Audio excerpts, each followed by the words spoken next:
नमस्कार, बखबर में आपका स्वागत है। मैं हूं राघवेंद्र सिंह। आज हम बात करेंगे बोगस वोटर पर बवाल।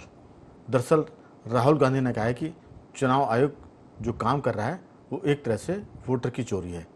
उनका आरोप है कि महाराष्ट्र के चुनाव में चुनाव आयोग ने वोटर की चोरी की, मध्य प्रदेश के चुनाव में यही हुआ, इसके बाद कर्नाटक की बात करें, दिल्ली की बात करें और अब बिहार के जो संभावित चुनाव है उस पर भी उनका कहना है कि वो मतदाता के मामले में जिस ढंग से निर्वाचन आयोग काम कर रहा है वो वोटर की चोरी है और हमारे पास इसके 100% 100% सबूत है। तो किसी को इस बात की गलतफहमी ना हो कि वो बच जाएगा। तो एक तरह से राहुल गांधी चुनाव आयोग को चेतावनी भी दे रहे हैं और धमकी भी दे रहे हैं।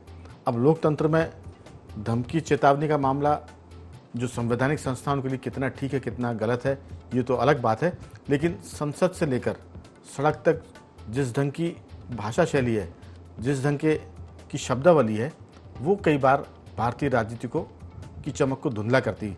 आज हम इसी पर बात करेंगे कि चुनाव आयोग पर राहुल के सवाल और बोगस वोटर पर हुआ बवाल, ये कितना दमदार है कितना नहीं है वो तो चुनाव के बाद ही तय होगा, लेकिन ये सब बातें चर्चाओं में बन गई हैं। हमारे साथ स्टूडियो में मौजूद हैं हमारे वरिष्ठ पत्रकार साथी श्री जयंत सिंह तोमर जी, सामाजिक कार्यकर्ता जुड़ गए हैं जयपुर से सूरज सोनी जी, और इसके अलावा जियो पॉलिटिक्स के जानकार रमेश सिंह जी फोन लाइन पर हैं। चर्चा की शुरुआत करें उसके पहले एक नज़र डालते हैं राहुल गांधी के उस बयान पर जो इस चर्चा की वजह बना। हमने सवाल पूछे इलेक्शन कमीशन से, वोटर लिस्ट दिखाइए। इन्होंने वोटर लिस्ट नहीं दिखाई। हमने कहा कि वीडियोग्राफी दिखा दीजिए, वीडियोग्राफी का कानून बदल दिया। 1 करोड़ नए वोटर्स आए थे महाराष्ट्र में। कर्नाटक में हमने भयंकर चोरी पकड़ी है। मैं ब्लैक एंड व्हाइट में आपको दिखाऊंगा, इलेक्शन कमीशन को दिखाऊंगा, ठीक है, ब्लैक एंड व्हाइट में कि कैसे चोरी की जाती है, कहाँ की जाती है।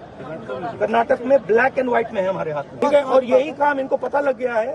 इनका जो गेम हम समझ गए हैं। हमने एक कंस्टिट्यूएंसी चुनी, वहां पे हमने डीप डाइव किया, क्योंकि प्रॉब्लम क्या है, ये वोटर लिस्ट देते हैं पेपर में, और पेपर की जब वोटर लिस्ट आती है उसको एनालाइज किया नहीं जा सकता। तो एक कंस्टिट्यूएंसी ने हमने पूरी की पूरी वोटर लिस्ट ली, उसको डिजिटल फॉर्मेट किया, 6 महीने लगे हमने, मगर हमने सारा का सारा मतलब इनका सिस्टम निकाल दिया।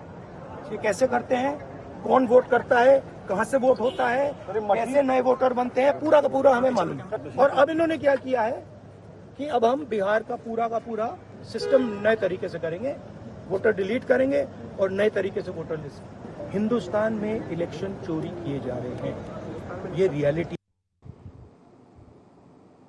तो चुनाव चोरी किए जा रहे हैं, ये एक गंभीर भी है, कई बार अटपटा भी लगता है, कई बार लगता है कि आखिर राहुल जी के सलाहकार कौन है, उनको सूचना देने वाले जासूस कौन है जो उनको इस तरह की जानकारी भी दे रहे हैं और वो ना तो उसको लेकर कोर्ट में जा पा रहे हैं ना जनता को बता पा रहे हैं, लेकिन धमकियाँ चेतावनियाँ जरूर जारी है।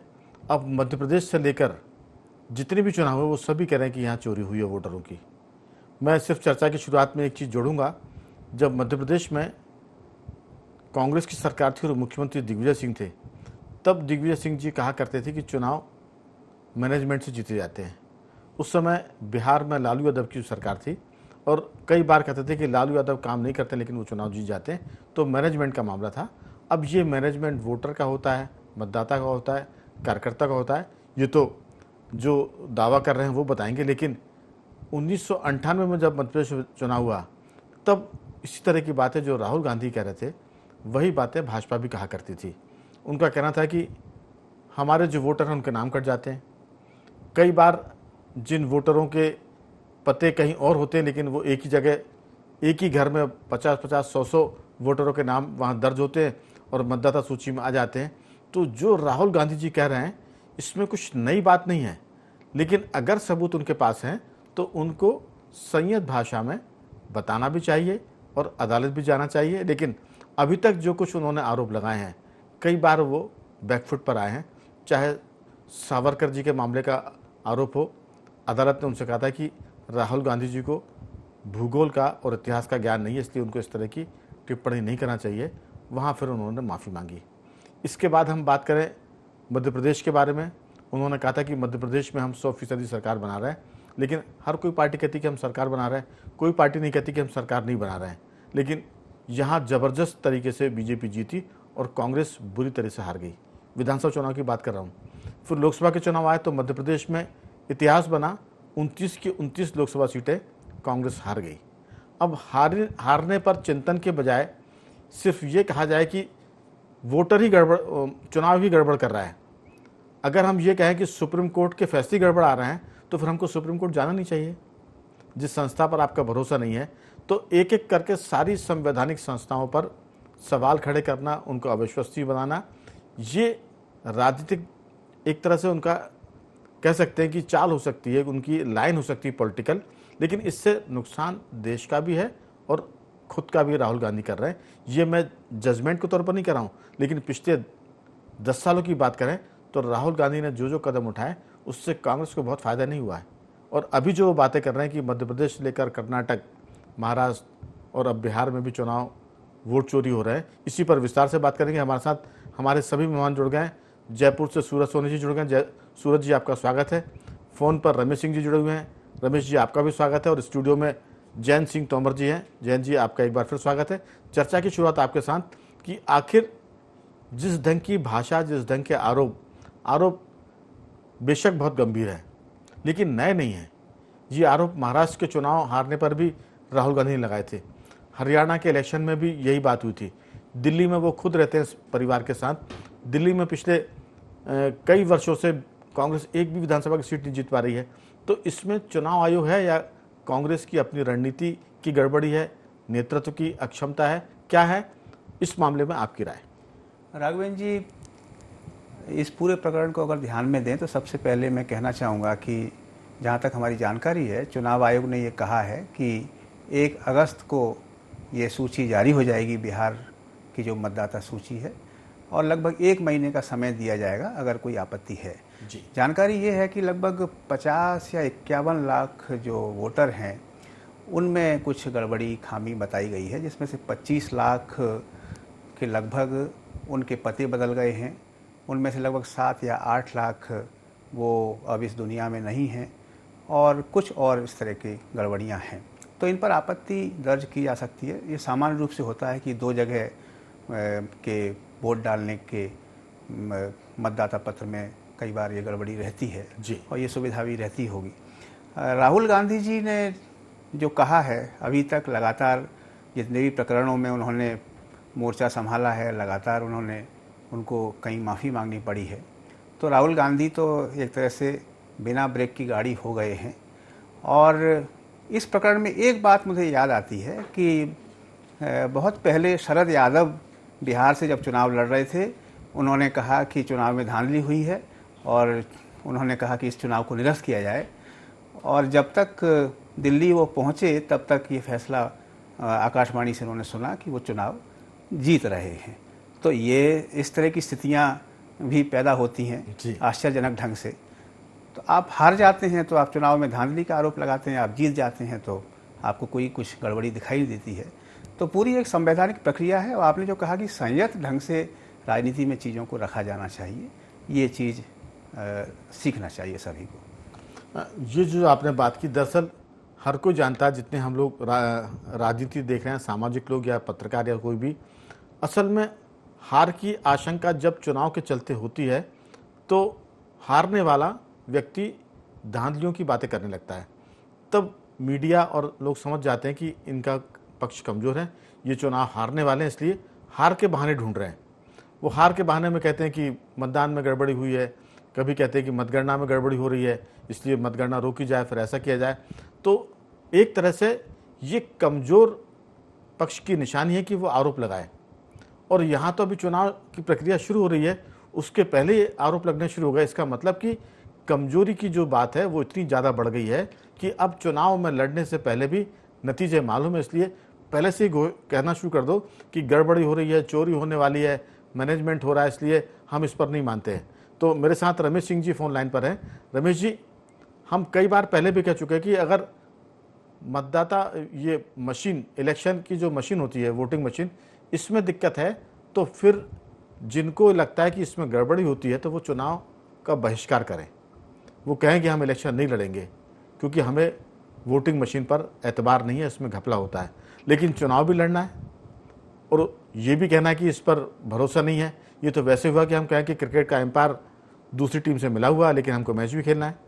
मुझे याद है, बहुत पहले की बात है, जब पाकिस्तान से क्रिकेट मैच होता था तो वहाँ के डिसीजन बड़े गलत आते थे। पहले वो दोबारा रिव्यू लेने का सिस्टम नहीं था।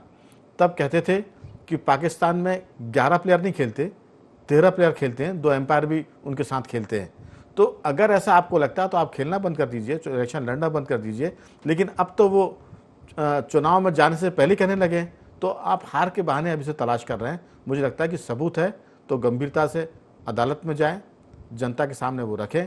धमकाने की ज़रूरत नहीं, क्योंकि संवैधानिक संस्था पर बैठे लोगों को अगर आप धमकाएंगे तो फिर ये राजनीति में एक गलत परंपरा शुरू हो रही जो किसी के भी हित में नहीं है, ना लोकतंत्र ना राजनीति। आपकी राय? राघवेंद्र जी, उनकी ये रणनीति बड़ी पुरानी है।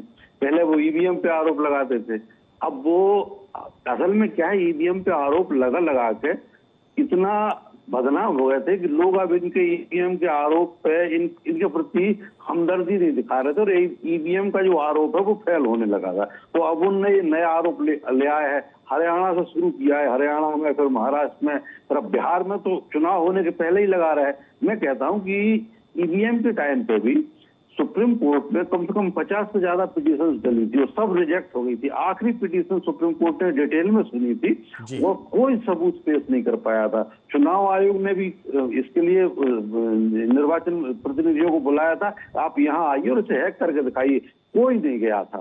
तो सबूत हो तो जाए, किसी के पास सबूत नहीं थे। तो अब उसको छोड़ के उनने ये तरीका अपना दिया है। हरियाणा में हमारे पास अभी कह रहे थे कि ब्लैक एंड व्हाइट में हमारे पास, अरे भाई सबूत है तो आप सुप्रीम कोर्ट में बात उनको एक एक करके पेश। अब ये सब सुप्रीम कोर्ट इसलिए नहीं जा रहा है कि सुप्रीम कोर्ट में ये सबूत इनके फेल हो जाएंगे। हमारे के सबूत नहीं है, आरोप लगा रहे हैं, सुप्रीम कोर्ट गए तो फेल हो जाएंगे, तो फिर इनका ये जो आरोप है ये मतलब इसकी क्रेडिबिलिटी खत्म हो जाएगी। अब ये बिहार में अपनी आसन्न हार को देख रहे हैं। आसन्न हार जब होती है तो कार्यकर्ताओं का मनोबल बनाए रखने के लिए और अपने स्टेटस की क्रेडिबिलिटी को बनाए रखने के लिए झूठे आरोप लगा दो। राहुल गांधी ने आरोप लगा की हालत कर दी है कि भारतीय राजनीति में अब इनके आरोपों पर सुप्रीम कोर्ट भी इनकी छिछालेदर करती है और आम आदमी भी इनकी छिछालेदर करती है। इनको कोई सुनने के लिए तैयार नहीं है। इनने चौकीदार चोर का आरोप लगाया, फिर वो मोदी सरनेम पे आरोप लगाया था कि मोदी सरनेम के लोग सभी चोर क्यों होते। बाद में इसी के आधार पे इनकी वो सदस्यता चली गई थी। चुनाव आयोग पे इनने जब ये आरोप लगाया बोर्ड के, तो चुनाव आयोग ने इनको बुलाया है बाकायदा कि आप आइए, अब हम आपसे बात कर लेते हैं। लेकिन ये वहां भी नहीं जा रहे, क्योंकि वहां गए तो वहां से निकलने के बाद इनसे पूछा जाएगा, सुप्रीम कोर्ट भी अपनी बात कहेगा, ये इनके पास वहां से निकलने के बाद कोई तथ्य रहेगा, तर्क रहेगा नहीं, तो ये वहां भी नहीं जा रहे। तो कुल मिला के ये बिहार के चुनाव की, अच्छा आम आदमी, राघवेंद्र जी सोशल मीडिया का प्रशिक्षित मतदाता है आज का, वो इतना जागरूक है, गांव के मतदाता की बात कर रहा हूँ, कि वो इतना जागरूक है कि राहुल गांधी के ये बयान उसको ये आभास दे रहा है कि राहुल गांधी आसन्न हार को परिभाषित कर रहे हैं उनके ये जो बयान है। और कोई इससे ना इनको, आप ये देखिए इतने सारे बयान इनके अपन पिछले 10 साल में देखे, किसी बयान के कारण ये कोई चुनाव जीत गए होते तो मान लेते। इनके हारे हुए चुनावों की गिनती नहीं है, तो अभी इससे कोई फर्क नहीं पड़ने वाला। और इनके इन आरोपों से बिहार के चुनाव परिणाम पे कोई इनके पक्ष में सकारात्मक परिणाम आए, ये मुझे लगता नहीं। बिल्कुल। असल में जयंत सिंह तोमर जी ने पहले एक उदाहरण दिया है कि शरद यादव जी ने कहा था जब वो बिहार से चुनाव लड़ते कि इसमें गड़बड़ी हुई है, इसे रोका जाना चाहिए। लेकिन दिल्ली पहुंचते पहुंचते वो जीतने लगे तो बात खत्म हो गई। तो अगर हम जीत रहे हैं तो सब ठीक है, और हार रहे हैं तो सब गड़बड़ है, सब बेईमान है। मशीन बेईमान है, आयोग बेईमान है, तंत्र बेईमान है, और वोटर तो बिक ही जाता है क्योंकि उसको खरीद लेती है बीजेपी या दूसरी पार्टी। लेकिन सूरज जी, उत्तर प्रदेश में कांग्रेस की दुर्दशा है, उसमें तो कोई ईवीएम और चुनाव आयोग नहीं है, वहाँ नंबर 2 पार्टी अखिलेश यादव की है। आप देखिए कि हिमाचल में अगर चुनाव जीतते हैं तो कोई दिक्कत नहीं होती, तमिलनाडु में चुनाव जीतते हैं तो कोई दिक्कत नहीं होती, वहाँ सब ठीक है। अगर चुनाव हार रहे हैं तो यह हार का खतरा है तो पहले से ही चिल्लाना शुरू कर दो। फिर वैसी बात है कि रपट गए तो हर हर गंगे, अगर आपने गंगा जी में डुबकी लगा ली तो फिर जीत गए।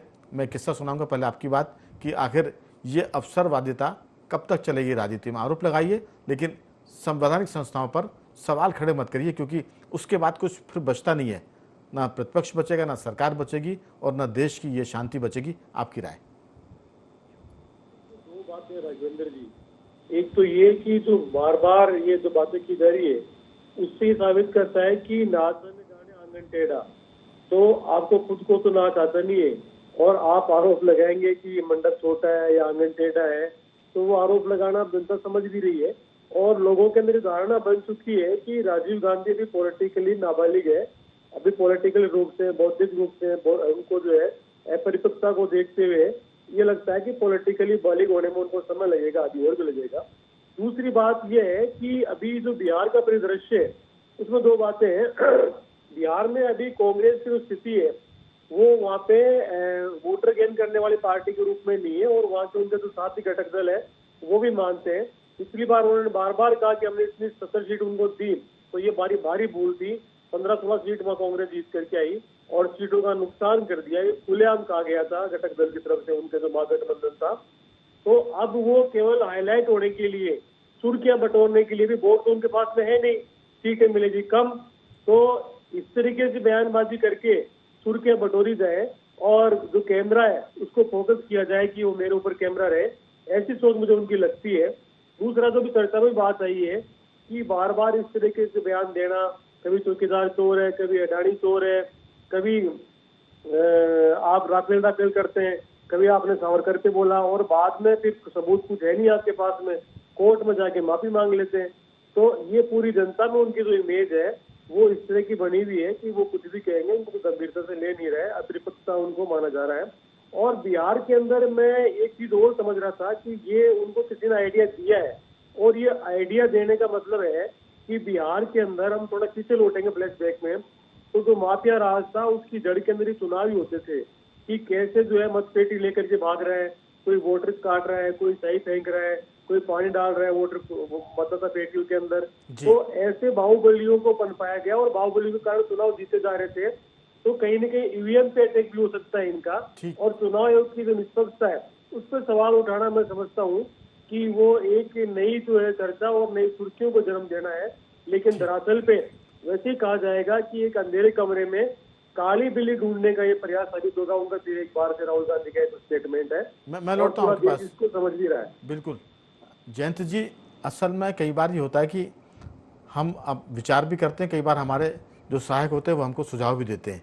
तो राहुल गांधी जी के विचार, उनके सहायकों के सुझाव और फिर उनके सलाहकार कौन है, क्योंकि ईवीएम को लेकर तो सैम पित्रोदा ने अमेरिका से बैठकर बहुत कुछ कहा था, लेकिन जैसा रमेश सिंह जी ने कहा कि जब आयोग ने कहा कि ये मशीनें रखी हैं इसको हैक करके बताइए, तब कोई नहीं पहुंचता। लेकिन जहाँ तक बिहार की बात है, बिहार में कह सकते हैं कि कभी कांग्रेस हुकूमत में थी, अब वो लालू यादव की पार्टी के ऊपर अमर बेल है, उनके हिसाब से चल रही है। सवाल यही है कि जम्मू कश्मीर में आप चुनाव हार जाते हैं और वहाँ भाजपा भी हारती है, तब कोई मशीन में गड़बड़ी नहीं होती है। अगर हिमाचल में जीतते हैं तो फिर कोई दिक्कत नहीं होती। मध्य प्रदेश की जहाँ तक बात है, चूँकि हम मध्य प्रदेश में यहाँ रहते हैं और उसको देखते हैं, आप देखिए कि जब मध्य प्रदेश का दौरा किया था राहुल जी ने, उन्होंने कहा था कि एमपी में हम सरकार बना रहे हैं, छत्तीसगढ़ में हमारी सरकार दोहराई जाएगी, रिपीट होगी, और थोड़े से संघर्ष के बाद हम राजस्थान में भी सरकार बनाएंगे। लेकिन मध्य प्रदेश में भाजपा की ज़बरदस्त जीत हुई और कांग्रेस बुरी तरह हार गई। छत्तीसगढ़ में भी बीजेपी आ गई और राजस्थान में भी आ गई। अब इसको लेकर क्या कहेंगे, क्या कोई गड़बड़ी हुई थी? क्योंकि हम तो यहाँ गवाह हैं, जो लाडली बहना वाला मास्टर स्ट्रोक था शिवराज सिंह का, उसके चलते बीजेपी हारी हुई बाजी को जीत गई, और उसी के चलते मध्य प्रदेश में 29 की 29 सीटें जब बाद में लोकसभा के चुनाव हुए तब भाजपा जीती। तो मुझे लगता है कि ये हवा में जो गोले दागना है, इसके बजाय सबूत पेश करके जनता के सामने, जैसे एक बार हुआ था, मैं अंतिम बात जोड़ दूं कि वो एक रिश्वत कांड हुआ था जिसमें शेयर मार्केट के एक सज्जन ने कहा था कि मैंने इतने करोड़ रुपए दिए हैं, और वो बाकायदा सूटकेस लेकर आए थे और उन्होंने वो पैसे उसमें रखकर बताए थे कि इतने रुपए इस तरह से सूटकेस में रखकर हमने दिए थे। तो आपको सबूत के साथ आना चाहिए। हर्षद मेहता का शायद मामला था वो, जो जिसमें जब नरसिम्हा राव जी की सरकार उस समय हुआ करती थी। तो बजाय जुबानी जमा खर्च के सबूत दें, अदालत में जनता को बताएं और फिर जनता के बीच में चुनाव में जाएं। पहले से ही आप हल्ला मचाएंगे तो लोग कहेंगे ये तो इलेक्शन के पहले हार स्वीकार कर रहे हैं। आपकी राय? राघवन जी, आपकी बात को सुनते हुए मुझे जनार्दन ठाकुर, पत्रकार जनार्दन ठाकुर की एक किताब की याद आई, ऑल द जनता मैन। उसमें हेमवती नंदन बहुगुणा और चंद्रभानु गुप्त के बीच की जो टसल थी और किस तरह से हेमवती नंदन बहुगुणा ने उनको हराया, तो आखिर में चंद्रभानु गुप्ता ने आखिरी समय में पूछा कि आखिर बता दीजिए आपने क्या किया था। तो उन्होंने कहा कि जहाँ पेटियां रखी थी आपने देखा नहीं, सबसे ऊपर जो है रोशनदान थे। बस ये बात, यहाँ पे बात ख़त्म हो जाती है। तो ये सारी चीज़ें चलती होंगी, हम देखते ही हैं किस तरह से स्याही डाली जाती है और ये सारी चीज़ें थी। और आज अमेरिका में कहा जा रहा है कि ईवीएम नहीं, ये जो बैलेट पेपर है यही होना चाहिए। तो दुनिया भर में ये एक विवाद की बात है। लेकिन ये प्रजातांत्रिक व्यवस्था में हर एक राजनीतिक दल की अपनी सीमा है, मर्यादा है और चुनाव आयोग की अपनी एक प्रतिष्ठा है, उसको ध्यान में रखते हुए आगे बढ़ना चाहिए। लेकिन जयंत जी, कई बार अखाड़े में दिखता है कि कौन पहलवान जीतने वाला है। ऐसा नहीं कि मोटा पहलवान जीता, कई बार दुबले पतले पहलवान भी जीत जाते हैं। तो सोशलिस्ट पार्टी भी चुनाव जीती थी, प्रजा सोशलिस्ट पार्टी भी चुनाव जीती थी, कम्युनिस्ट भी जीते थे। लेकिन सवाल ये कि वो दिख जाता है, उसका अंदाज़ा 100 में से 80 सीटों पर अंदाज लग जाता है कि कौन जीतने वाला है। 20 पर हो सकता है कि कड़ा मुकाबला हो। तो अभी जो मुकाबला दिखता है वो जिस ढंग की रणनीति है, जिस ढंग की संगठन की शक्ति है, जो संगठन की दुर्दशा है, उन सबको देखकर लगता है कि जो प्रतिपक्ष है वो कमज़ोर है। उसके पास मुद्दों का भी अभाव भले ना हो, लेकिन मुद्दों को वो जनता के बीच में लेके ठीक से जा नहीं पा रहा है, पार्टियों को अपनी मजबूत नहीं कर पा रहा है। आपके पास मुद्दे हैं लेकिन आपके पास मिशन के तौर पर काम नहीं है। तो मुझे लगता है कि कमज़ोर गाड़ी है, खस्ता हालत है और फिर उसको हिमालय पर चढ़ना है। तो फिर पहले से ही कि पहिया पंचर हो गया और बहुत सारी बातें। आपकी टिप्पणी फिर मैं आगे बढ़ाता हूँ। आपने बताया कि दिग्विजय सिंह ने कहा था कि चुनाव तो एक प्रबंधन है और इस बयान को काफ़ी समय हो गया और वाकई चुनाव एक प्रबंधन है। आप देखिए, भारतीय जनता पार्टी ने पन्ना प्रमुख जैसी व्यवस्था दी और अब पन्ना प्रमुख से भी आगे उनकी जो है बहुत ही ज़मीनी स्तर पर उनका काम चल रहा है। तो ये प्रबंधन अगर है तो ये हर एक राजनीतिक दल को देखना है और अपने अपने ढंग से अपने जगह पे मजबूत रहना है। बिल्कुल, मैं तो ये मानता हूँ कि भाजपा भी कमज़ोर है लेकिन प्रतिपक्ष उससे भी ज़्यादा कमज़ोर है, इसलिए बीजेपी जीत जाती है। मजबूत वो भी नहीं रखते। सरकार में चूंकि वो है 10 साल से, 15 साल से, 20 सालों से राज्यों में और दिल्ली में 10 साल से, तो कमज़ोर तो है क्योंकि एंटी इनकम्बेंसी होती है। लेकिन रमेश सिंह जी, दिक्कत यह है कि अगर सत्ताधारी दल काना है तो प्रतिपक्ष वाले अंधे हैं, तो कौन जीतेगा? सत्ताधारी दल भी अच्छे नहीं हैं लेकिन जनता के पास चॉइस नहीं है। अगर इस ढंग की शब्दावली का इस्तेमाल होगा तो फिर लोग सोचेंगे कि कम खराब को चुन लिया जाए। आपकी राय बहुत संक्षेप में? राघवेंद्र जी, राहुल गांधी को भारतीय समाज की चेतना को समझने की कला ही नहीं है। उन्हें समझ नहीं है कि आम आदमी किस तरह सोचता है और क्या चाहता है। बीजेपी या जो दूसरे दल जैसे समाजवादी पार्टी को ले लें, आरजेडी को ले या टीएमसी को ले लें, तो ये ग्राउंड के लोग हैं। ये भारतीय समाज के लोगों के बीच में बैठते उठते उनकी मानसिकता को समझते, साइकोलॉजी समझते। राहुल गांधी उन लोगों से समझने के लिए तैयार नहीं है। ये सैम पत्रों जैसे विदेशी लोगों से या वो वेणुगोपाल या वो जयराम रमेश जैसे लोगों से, तो हमारे जहाज पर बैठ के चलने वाले लोग हैं, उनके दिमाग से सोचते हैं और उनके दिमाग से भारतीय समाज को पढ़ने की कोशिश करते हैं, भारतीय समाज को चलाने की कोशिश करते हैं। बिल्कुल नहीं तो ये गलतियां कभी नहीं करते वो जो गलतियां करते हैं। आप ये देखिए, आरएसएस मतलब जमीन के अंदर धसी हुई है और वो जब भारत के समाज की जो चेतना है वो सोचना शुरू करता है, उसके पहले उसके दिमाग में क्या है ये आरएसएस समझती है और फिर वो बीजेपी को फीडबैक देगी। तो ऐसा फीडबैक राहुल गांधी समाज से क्यों ग्रहण नहीं कर पाते? रमेश जी, मेरा मानना है कि अब आरएसएस भी उतनी मजबूत नहीं जितनी कभी हुआ करती थी, भाजपा भी उतनी मजबूत नहीं जितनी वो पहले होती थी, क्योंकि सरकार में आने के बाद करप्शन का आरोप उस पर भी है। संघ भी चूंकि सत्ताधारी दल का एक मदर यूनिट है तो वो भी, उस पर भी बहुत सारे आरोप है। लेकिन सूरज जी, दरअसल राहुल जी के साथ दिक्कत है कि वो अंग्रेजी में सोचते हैं फिर हिंदी में बोलते हैं। वो भारतीय जनमानस की समस्याओं से कनेक्ट नहीं हो पाते। जब आप कि बोलने का भाव, बोलना कुछ होता है और चेहरे पर भाव वो वैसे नहीं आते, तो फिर जनता में भी उसका असर नहीं होता है। एक ही बात को कई बार ऐसा होता है कि एक प्रोफेसर बहुत अच्छे से बोलता है, विद्यार्थियों को समझ में आ जाती है, और वही बात को दूसरा जब प्रोफेसर बोलता है तो बच्चे समझ ही नहीं पाते। तो ये जो मामला है जनता से कनेक्ट नहीं हो पाने का है, और ये है कि जनता की चीज़ को आप उस भाषा में नहीं बोल पा रहे हैं, आपके चेहरे पर वो भाव नहीं आ रहे हैं, आप दुख की बात कर रहे हैं लेकिन चेहरे पर उतने पीड़ा के भाव नहीं दिखेंगे, तो फिर जनता पर असर नहीं होगा। बहुत छोटी सी टिप्पणी, हार के बहुत सारे कारण हो सकते हैं, जीतने का सिर्फ एक ही कारण होगा, मेहनत और मजबूती से काम करना।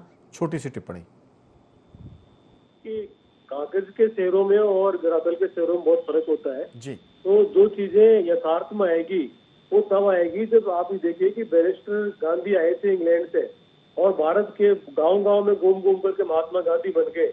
तो गांधी लगाने में हर कोई गांधी नहीं बन जाता, भारतीय मनीषा को समझना पड़ता है, लोगों के बीच में जाना पड़ेगा, और जो नॉलेज आएगा वो भारत के लोगों के बीच में से जो फील्ड में काम करेगा उसके पास में आएगा। सूरज जी, समय कम है, लोगों से ज्ञान ले लेना या उनसे राय लेकर के बोल देना बहुत आसान है, और इसको लोग गंभीरता से ले भी नहीं रहे कि उनकी जो बातें हैं वो बिल्कुल परिपक्व है, और झूठी बातों को बार बार बोल करके दोहरा करके वो अपनी छवि खराब कर रहे हैं। साथ ही बिल्कुल समय नहीं है सूरज जी, जी बात आ गई आपकी। मेरा कहना है कि आपने कहा गांधी की तरह उनको होना भी पड़ेगा, महात्मा गांधी की तरह वो कोशिश तो कर रहे हैं, कनेक्ट होने की यात्राएं कर रहे हैं, लेकिन नब्ज पे हाथ नहीं रख पा रहे हैं। फिर कभी, चूंकि आपने महात्मा गांधी का जिक्र किया है, दूसरी चर्चा में कभी उस पर बात करेंगे कि कैसे उन्होंने अफ्रीका में भारतीयों को एकजुट किया था, एक उनका संवाद था। तो कुल मिलाकर कह सकते हैं कि बोगस वोटर पर बवाल तो हो रहे हैं, लेकिन नतीजों पर वो कितना असर डालेंगे, खासतौर से बिहार पर, ये समय बताएगा। लेकिन अभी तो हल्ला गुल्ला चल रहा है। मैं तीनों मेहमानों का धन्यवाद करूंगा। सूरज जी आपका साधुवाद, जयंत जी आपका बहुत धन्यवाद, और रमेश सिंह जी आपका बहुत बहुत धन्यवाद कि आपने चर्चा में हिस्सा लिया। बखबर में इतना ही, बने रहिए हमारे साथ और देखते रहिए IND24।